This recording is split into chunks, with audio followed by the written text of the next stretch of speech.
And welcome back. Hope you enjoyed those lovely duct tapes. Hope you stretched your roaches, you hydrated your hydras, and you massaged all of your lovely marines as we are getting into our first quarterfinals match. And spawning in the bottom left hand corner of Royal Blood, we have the South Korean Zerg player representing CranKy Gaming. It is Dark.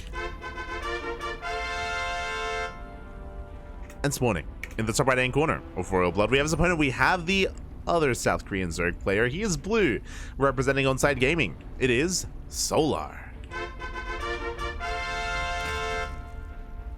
The two best Zerg players in South Korea duking it out in a ZvZ to face the winner of Gumiho and Oliveira in the semi-finals. That is where we are at.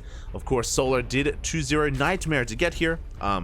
We weren't able to jump in mid-series, as by the time they finished, we were already out. So we did miss out on Solar versus Nightmare, but we are here for Solar versus Dark instead. And this isn't the first time that we've casted these two face off in an ESL Open Cup Asia. Has happened in the past, it'll happen in the future as well, as these two aren't just the two best Zergs in Korea, but they are also the more active Zerg players in Korea as well when it comes to these online tournaments. And ZvZs between these two can get really chaotic. Typically, the early game is standard. Typically, hatch gas pool all around. I can't remember the last time anyone went for a 12 pool or a 13-12 or a 12-11 or anything like that between these two players. That just doesn't really happen. But what we do see is 2-base all-ins, or maybe a +1 Carapace Ling Roach all-ins, or +1 melee Ling Floods, or even 2-base Muta. Like, we do see a lot more happening on 2-base and even on 3-base as well. So that's typically when things start to pop off. For the early game, though, again, everything is looking quite normal. If it was Ragnarok that we were casting, then sure, I would talk about the possibility of a 13-12, but alas, we don't really have that here. Both players are respecting each other quite a lot, and they are aware that they are good enough to deflect each other's cheese if that were to happen.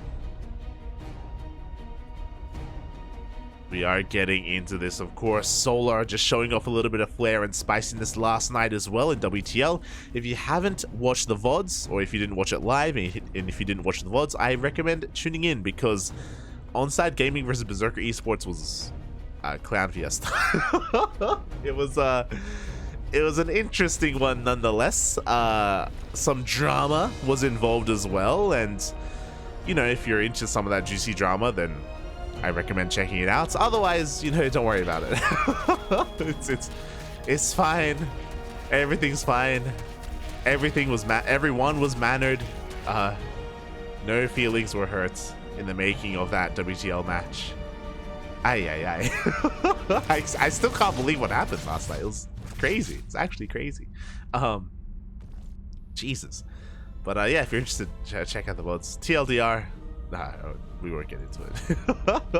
As we are getting into our first game, and we can see the first sign of aggression. Dark actually decides to hide his Baneling Nest, gets his 3rd base on time, but with this hidden Baneling Nest, right now he's showing to his opponent, or trying to hide the fact and make it look as if he's going into faster roaches instead, as he is flooding Lings across the map as we speak. Banelings are being morphed in as well across the map to be aggressive, and Solar still a bit of a ways off with his own Baneling Nest. It does finish up just in time, and he does morph in 4 Banelings. The Lings of Dark have arrived. The Banelings are being morphed in. They're whirling on towards that natural base. Dark ideally hoping to pull these queens out of position. What's the Banelings do? Waddle on forward here, and they do get past the queens. Is he looking? Up! He's not looking! Ooh, 5 drones will go down, and that's a kill on the 3rd base as well. Dark with his classic maneuver.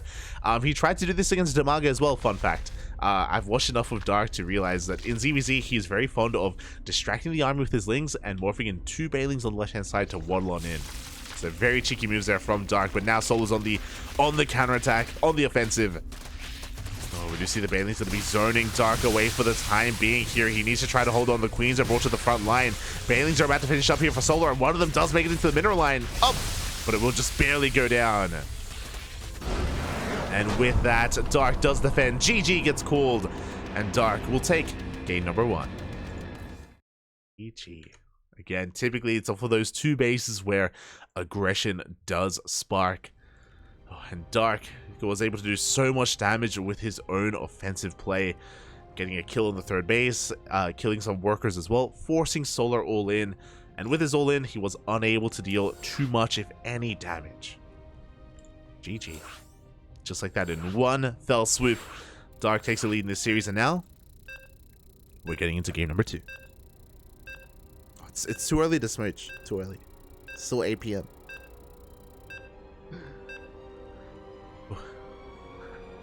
As game 2 is going to be taking place on a much smaller map on Near Humanity. Oh my. The entire day was interesting. It was.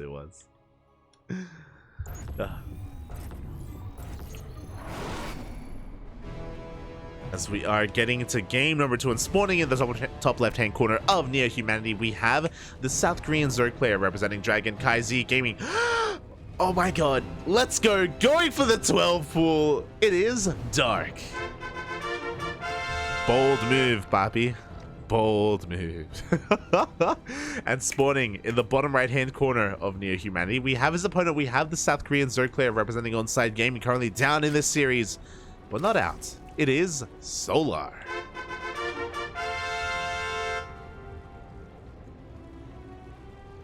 Oh boy, so this does make a little bit more sense on Neo Humanity because this is the shortest rush distance map in the map pool. Doesn't take too long at all to slip out, to sneak across the map to deal some damage. We'll see if these Lings try to bypass the Overlords of Solar or if they just run straight through the middle instead. I'm very curious to see the execution of Dark's build as, oh my god, this isn't just a 12 pool. Okay, so this is a 12 pool into a gas, into a natural. This is a very aggressive variation of the 12 pool. Typically, when you 12 pool, you're gasless. You go 12 pool into your natural base, into a wall off on 2 bases, you skip link speed, you skip your main nest, and you go into roaches. And you delay your gases. But Dark is going for a much earlier gas geyser. He saturates it immediately, and this will mean that he can follow this up with something like a faster Roach Warren or a Baneling Nest. I imagine it's going to be a Roach Warren, but we'll see what Dark does with this gas as his first wave of Lings are rushing across the map. Solar is aware. He shouldn't really be losing too much, but he should be looking to pull some boys and to protect that natural. Here we go. Boys are being consolidated. They're being put into a control group, and now we are headed in towards the natural base as well. It's all about the drone drilling. It's all about minimizing worker losses. Here we go. We do see already Dark doing a great job of just focusing down this hatchery. Oh my god, the stutter stepping, Papi. The drones are having a hard time really engaging, but the Lings have now arrived. That hatchery has gone insanely low as the drones commit to an attack, but so far more reinforcements show up here from Dark. Ugh, 2 drones go down, already a good amount of damage done. Up this around. As a couple more Lings go down, Dark is forced back behind this. Dark did get enough gas here for Ling speed, and that means he's going for a Ling flood. That means that typically from here, the aggression is ended. Solar can drone, he can chill, he can relax. Dark races back home, and he should be defending on 2 bases and droning up from here. But he's not droning. The Overlord was pushed away. Lings are being banked up here back at home. For the time being, this is okay. Like, from what we can tell, yeah, it's just enough to survive because Solar does have a lot of Lings of his own. But Dark is amassing more Lings and here in the main base and in the natural. He's going for a massive Ling flood. Very unexpected because, again, going into gas from here is very unusual. It's not typical at all. Here we go. Solar's going to try and scout, but Ling speed has been spotted, and Solar now knows he needs to wall off. Oh, he has a couple of seconds to react. The wall will get up and running. Dark is 100% all in, and Solar, all he has to do is defend. He just has to survive. Secondary wall is being set up behind this. That is a cancel on the Evo chamber. The Lings are trying to squeeze in and get on top of these queens. Oh, and it looks like the queens will go down. Boys are being pulled one after the other, but the wall is soon about not to be a wall. And the natural has been broken. The wall has been broken. The Lings flood in, and that's it. GG. Ah! GG, well played. Dark takes it 2-0.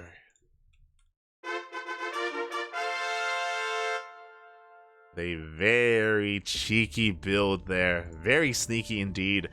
Going into that gas. I believe it was a 15 gas, by the way. 12 pool into 15 gas into 16 hatchery.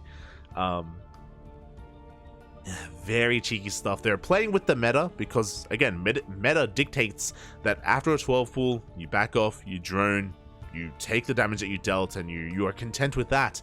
Again, 12 pools are meant to be more of a macro opener. But Dark plays with the norms a little bit, and Solar gets completely bamboozled, caught with his pants down. Just like that, the series has ended. And Dark advances on into the next round, into the semifinals.